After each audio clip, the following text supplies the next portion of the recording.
जी देखिए, हम जिस तरह से बता रहे हैं इसमें बहुत सारे चेहरे हैं जिनको एक एक करके थोड़ा सा समझना पड़ेगा। जैसे संजय भाटिया की एंट्री है। संजय भाटिया राष्ट्रीय महामंत्रियों की सूची में 8वें नंबर पर शामिल किए गए हैं, जिसमें मैं जो लिस्ट देख पा रहा हूं, हरियाणा से आते हैं, राज्यसभा के एमपी हैं और सबसे महत्वपूर्ण यह है कि उन्होंने करनाल की सीट केवल एक बार कहने पर मनोहर लाल खट्टर के लिए छोड़ दी थी। तो ये हमने जो सुबह दर्शकों को अपने अपडेट बताया था, लगभग वही लिस्ट है। हरीश द्विवेदी हैं, गजेंद्र पटेल हैं, सतीश पुनिया राजस्थान से वो आते हैं, स्मृति ईरानी जिनके विषय में लगातार चर्चा है, सुनील बंसल और विनोद तावड़े, ये जो विशेष रूप से भारतीय जनता पार्टी के संगठन को समझते हैं, संगठन का कौशल जिनके अंदर है, इन दो नामों को ठीक उसी प्रकार से रखा गया है। आप एक बार उपाध्यक्ष की लिस्ट को थोड़ा सा अगर देखेंगे तो उसमें एक नया नाम लाल सिंह आडे का है जो मध्य प्रदेश से शामिल किए गए हैं। ये आपको बताएं कि अनुसूचित जाति मोर्चा के राष्ट्रीय अध्यक्ष रह चुके हैं और पहले मध्य प्रदेश की सरकार में मंत्री रह चुके हैं।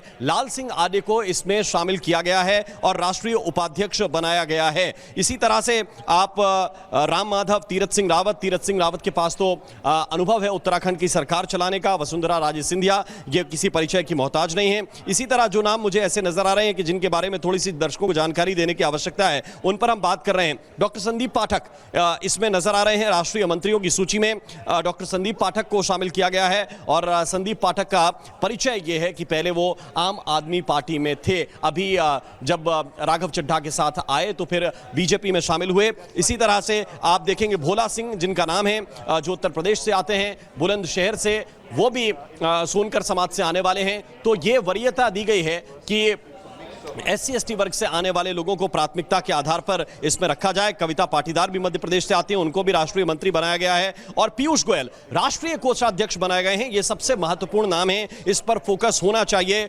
महाराष्ट्र से आते हैं पीयूष गोयल जो कि केंद्रीय मंत्री हैं, महत्वपूर्ण विभाग संभाल रहे हैं मोदी सरकार में और पीयूष गोयल को राष्ट्रीय कोषाध्यक्ष बनाया गया है। यह भी अपने आप में बड़ा डेवलपमेंट और बड़ी जानकारी है। इसी तरह से आप देखेंगे तो कुछ महत्वपूर्ण नाम है। अगर आप मीडिया प्रकोष्ठ को देखेंगे तो मीडिया प्रकोष्ठ में अनिल बलूनी को जिम्मेदारी दी गई है, यानी कि वो यथावत रहेंगे। और इसके साथ साथ एक महत्वपूर्ण जानकारी जो हमने सुबह न्यूज ब्रेक की थी लगभग 10 बजे के आसपास कि युवा मोर्चा के अध्यक्ष बनाए गए हैं डॉक्टर हिमांग जोशी वडोदरा से आते हैं, गुजरात के अभी युवा मोर्चा के अध्यक्ष हैं और युवा मोर्चा के राष्ट्रीय अध्यक्ष हिमांग जोशी को बनाया गया है। ये पहले से निर्धारित था। रिपब्लिक भारत ने सबसे पहले दर्शकों को यह जानकारी दी थी कि डॉक्टर हिमांग जोशी राष्ट्रीय भूमिका में युवा मोर्चा में नजर आ सकते हैं और उनको मोर्चा का अध्यक्ष, युवा मोर्चा का अध्यक्ष बनाया गया है। ओबीसी मोर्चा अमरपाल मौर्य के हाथ में सौंपा गया है।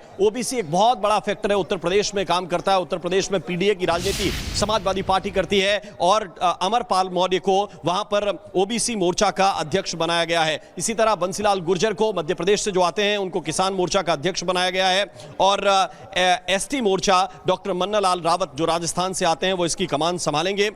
मीडिया के सह संयोजक आशीष उषा अग्रवाल बनाए गए हैं जो अभी मध्य प्रदेश के मीडिया इंचार्ज हैं। उनको राष्ट्रीय भूमिका में अनिल बलूनी के साथ मीडिया सह संयोजक पार्टी बनाकर लाई है और जो जिम्मेदारी है सोशल मीडिया संयोजक छत्तीसगढ़ के दीपक मस्के बनाए गए हैं। ये बड़ा डेवलपमेंट है। सोशल मीडिया के जो कन्वीनर हैं उनको दीपक मस्के को बनाया गया है जो छत्तीसगढ़ से आते हैं। छत्तीसगढ़ में भूपेश बघेल के खिलाफ जिस तरह से कैंपेनिंग हुई उसमें महत्वपूर्ण भूमिका इनकी रही है और सोशल मीडिया के कई संयोजक भी महत्वपूर्ण रूप से बनाए गए हैं। तो ये ओवरऑल विवेक भारतीय जनता पार्टी की पूरी सूची है जिसमें लगभग वही नाम है जिनके बारे में लगातार रिपब्लिक भारत दर्शकों को सूचित कर रहा था। ये तय था कि आज ये लिस्ट आनी है। ये न्यूज सबसे पहले रिपब्लिक भारत ने कल ही अपने दर्शकों के लिए बताई थी कि आज 100% जो है भारतीय जनता पार्टी अपनी लिस्ट जारी करने वाली है और ये नई सूची बता रही है कि इसमें अनुभव का और युवा जोश दोनों का एक सामंजस्य है जो नितिन नवीन ने बैठाने की कोशिश की है और वो रिफ्लेक्ट हो रहा है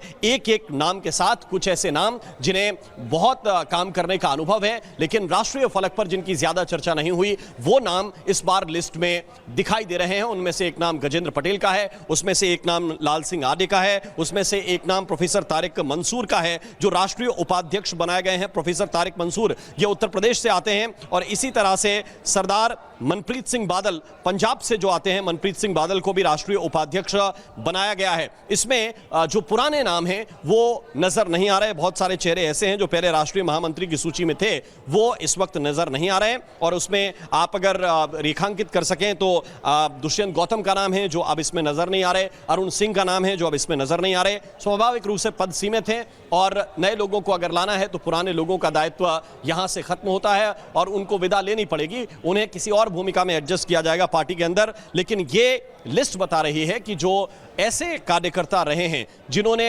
अपने आप को साबित भी किया है, जिनके पास अनुभव भी है और विशेष रूप से आक्रामक अंदाज से अपनी बात को रखने का, वो इसमें नजर आ रहा है। स्मृति ईरानी जो राहुल गांधी के विरुद्ध जो है चुनाव लड़ी, चुनाव उनको हराया भी, हालांकि पिछला चुनाव वो जीत नहीं सकी अलग परिस्थितियों की वजह से, लेकिन जिस अंदाज में वो सीधे 1-to-1 राहुल गांधी के साथ फाइट में थी और राहुल गांधी को जिस तरह से उन्होंने पिछले चुनाव में हराया था, तो वो फर्क जो है अब बीजेपी की राष्ट्रीय महामंत्री के तौर पर स्मृति ईरानी के आने के बाद से आक्रामक अंदाज में भारतीय जनता पार्टी रख पाएगी। और जितने नाम मैं इस वक्त देख पा रहा हूं उसमें मुख्य बात यही है कि किस तरह से युवाओं तक अपना मैसेज पहुंचाना है, कैसे उन तक कन्वे करना है। बहुत सारे लोग इसमें ऐसे नजर आ रहे हैं जो औसत 50 वर्ष की आयु के इर्द गिर्द हैं, 50 से 55 वर्ष की आयु के इर्द गिर्द। और अगर आप राजनीतिक व्यवस्था को देखें तो आपको यह भी समझना पड़ेगा कि ये आयु जो है 45 से 55 के आसपास की, ये युवा में ही कंसीडर की जाती है।